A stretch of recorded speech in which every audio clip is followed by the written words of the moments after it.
In this week's parsha, we have the tragic story and mistake of Moshe Rabbeinu at Mei Meriva. He comes along and he's told to speak to the rock, and in the end, he hits it. And we're puzzled. Why did he deviate from what HaKadosh Baruch Hu asked him to do? Why? He was told to speak to the rock. Why suddenly is he hitting it? The commentaries deal with it, and so much has been written about it. I want to take to the next question. Leaving aside why specifically he did that, but when you look at what he's blamed for.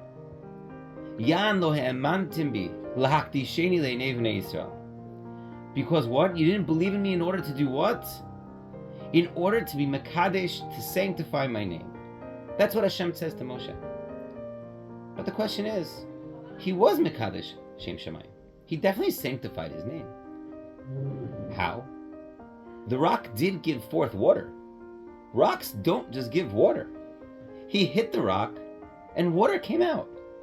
How is that not a Kiddush Hashem?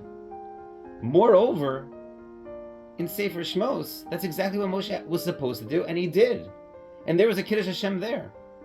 What was the lack in Kiddush Hashem here? What did he do wrong in that respect? And I'll tell you even more than that. Think of it from the perspective of the Jewish people. The Jewish people weren't told that Moshe was supposed to speak to the rock. He just said, am I going to bring out water? And he did. So he sanctified it in their eyes. Where are we lacking something?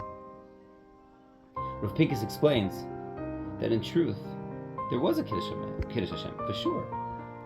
But it wasn't the Kiddush Hashem that they needed. See, Moshe Rabbeinu hitting the rock, absolutely, that's definitely a Kiddush Hashem. It's definitely Mekadesh Shem Shemayim, showing that HaKadosh Baruch Hu is capable. But at this stage, it's not what they need. They needed something more. They needed something directly from HaKadosh Baruch Hu. See, we're after the story of Korach. We're after the story where there have been complaints against Moshe Rabbeinu. Maybe Moshe, it's just you. It's just you. It's nothing to do with God. It's nothing to do with HaKadosh Baruch Hu. And at this stage, that's when they needed to see something specifically done by HaKadosh Baruch Hu. If Moshe Rabbeinu would have spoken to the rock, that would have been God's act. The moment that he picked up his staff and he hit the rock, that's Moshe's act. That's not what the Klal Yisrael needed. Klal Yisrael needed something directly from HaKadosh Baruch Hu. This gives us a lot of things to think about in terms of, obviously, a leader understanding where their people are coming from and what they need per se. Certainly not to deviate from what HaKadosh Baruch Hu says. And even if things are confusing by being told to take the staff and not, obviously to follow HaKadosh Baruch Hu's word. But in terms of us, what about for ourselves? Well, if we think about what Rav Pinkus is saying, Korach created this divide in the sense that what? In the sense that Klal Yisrael needed to see things straight from HaKadosh Baruch Hu. It couldn't be specifically from Moshe.